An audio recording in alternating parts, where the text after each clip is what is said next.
So Stormy Daniels testified, and it did not go well for Donald Trump. Of course, his most loyal supporters are saying that it was all just to humiliate and embarrass Donald Trump, and they will say that it was all lies and fake news, and it was just all part of a witch hunt. And I can go ahead and tell you that anytime someone ever says anything about Donald Trump, that is going to be their rebuttal. That'll be their rebuttal if they see Donald Trump do it. They could literally see him do the things, and they still would say that. And we would still be sitting there scratching our heads going, how can people keep falling for this guy? But they can. Now, most reasonable people that will sit back listening to all that will say to themselves, how are we ever going to get those images out of our head? Just when you think it can't get any more gross with Donald Trump, it can always get more gross. And my good buddy D Knight is here to talk all about it. Folks, if you haven't already, go over and check out his YouTube channel. It is Pardon the Insurrection. I'm going to let D take this one. It gets messy, but hey, that's what it is. This judge is a disaster. Between the gag orders and the hatred he's got for me, and everybody sees it, okay, and you see it better than anybody. God bless the USA. Is Stormy Daniels a liar? Well, it's a good thing he didn't respond to that question, given that the next witness called in this case on Tuesday was Stormy Daniels. Whew. And given that Judge Merchan's warned him that if he violates his gag order yet again, he's going to be facing jail time. So maybe Trump learned his lesson. But this is D Knight from the Pardon the Insurrection podcast, coming to you from Nashville. Thanks to my good brother, Mr. Tennessee Brando.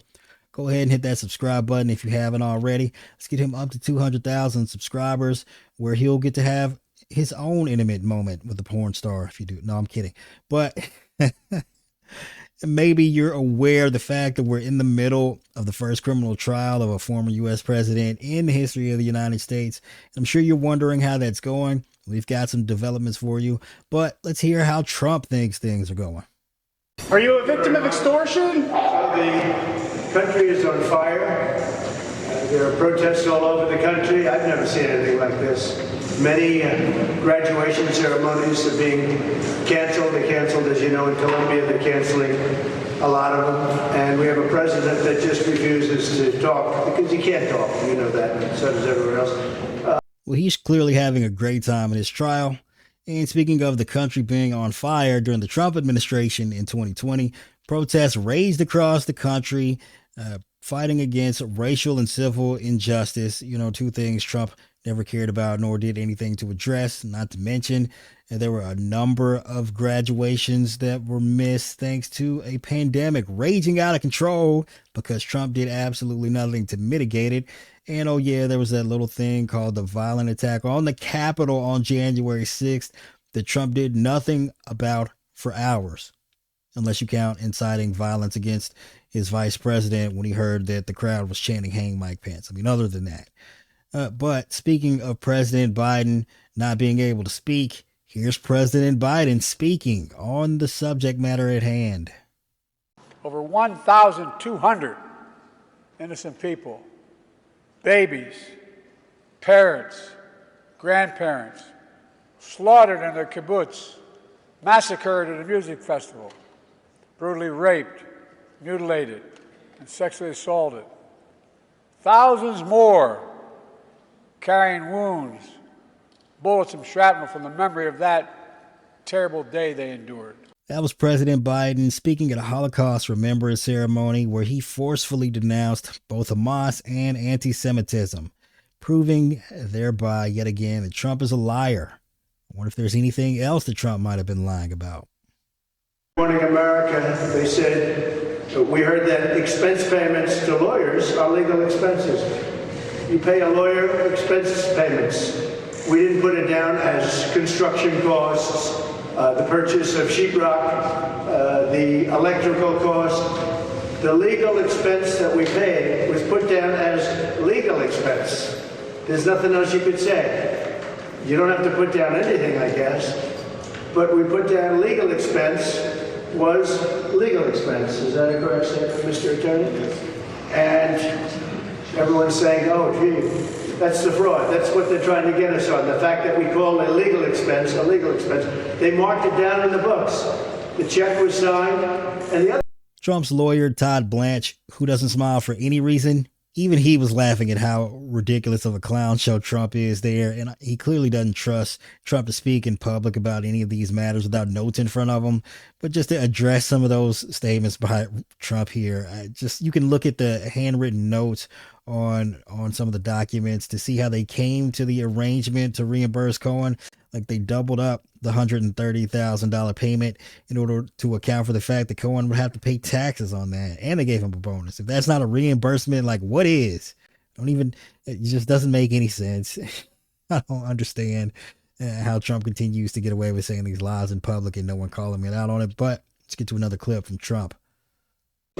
So with all that's going on, they have no case.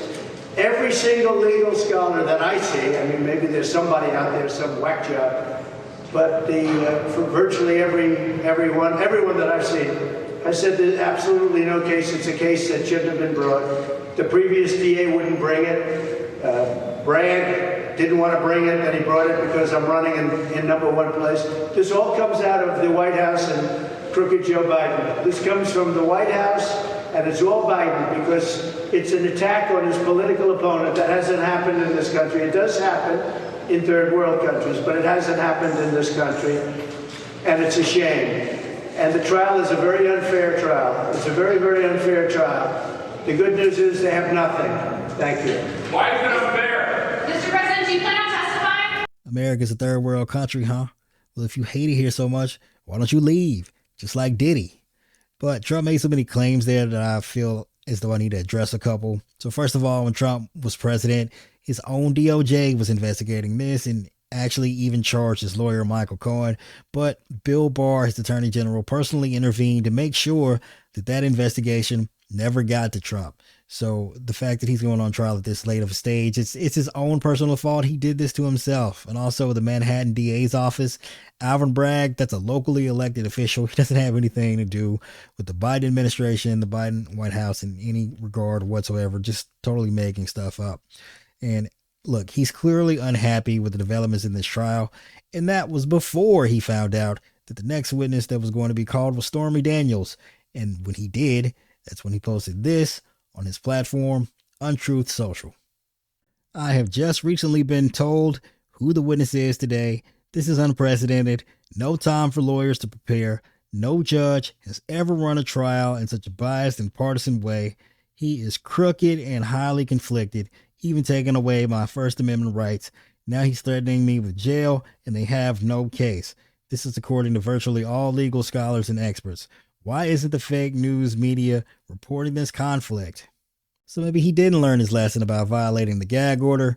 He did later delete that, but I'm sure you should expect Judge Merchan to be holding a hearing about that potential gag order violation in the near future. And look here, Trump was right to be upset, at least in this one regard, because Stormy Daniels' testimony did not go well for him whatsoever, as she detailed a number of instances and details from their alleged affair, where he invited her over for dinner at a hotel where he was staying. And as she made her way into his hotel room, he was dressed in silk pajamas of some sort. She even joked and said, "Hey, did you steal those from Hugh Hefner?" Which is kind of hilarious, right up until you realize there's a 60-year-old man who's about to tell you that you remind him of your daughter right before he tries to have sex with you. So a lot of those details went poorly. They just painted Trump in a pretty terrible light. I mean, I won't get too graphic here.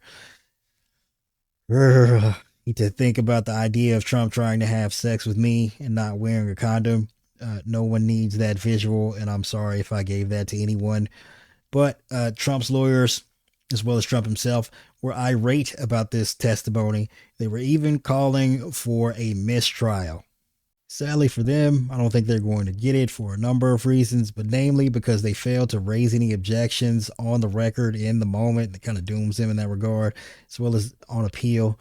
And also, Stormy's testimony really put into context why Trump would be so determined to make sure this story didn't enter the public arena right before an election.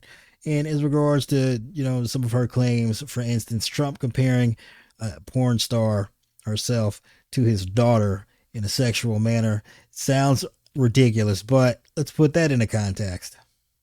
She does have a very nice figure. I've said that if Ivanka weren't my daughter, perhaps I'd be dating her. You know. Okay, Ivanka, what's the favorite thing you have in common with your father? Either real estate or golf. Donald, with your daughter?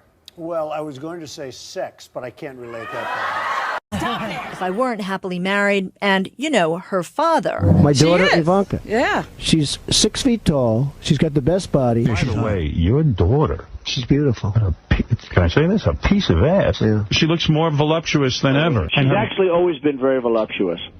She's tall. She's almost 6 feet. You're going up the escalator? I'm going to be dating her in 10 years. Can you believe it?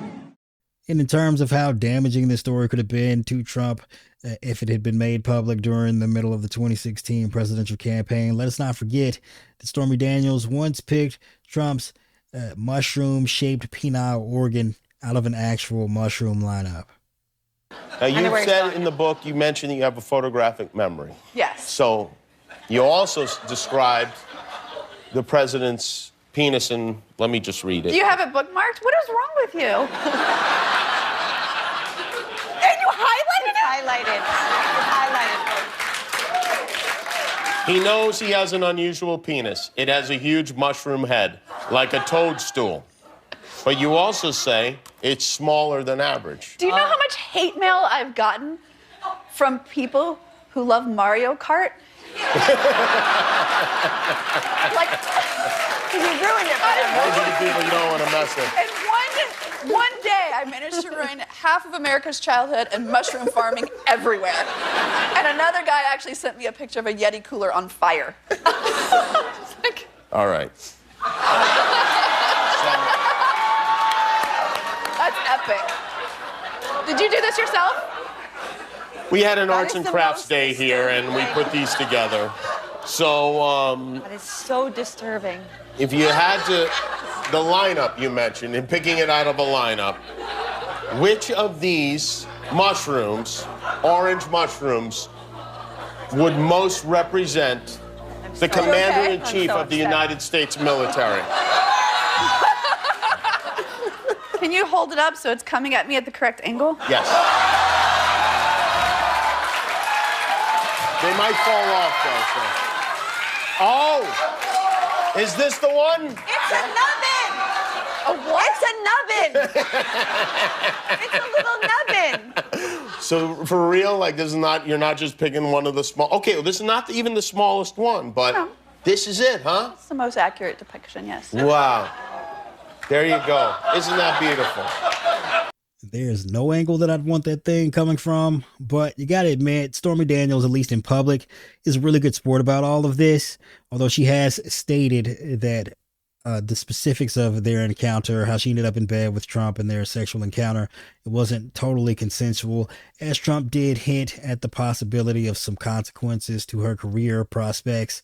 And look, I know she's not the only one that's ever been in a situation like this, and as horrific as that is, at least in this case, well, you know, Trump's finally getting screwed, and rightfully so.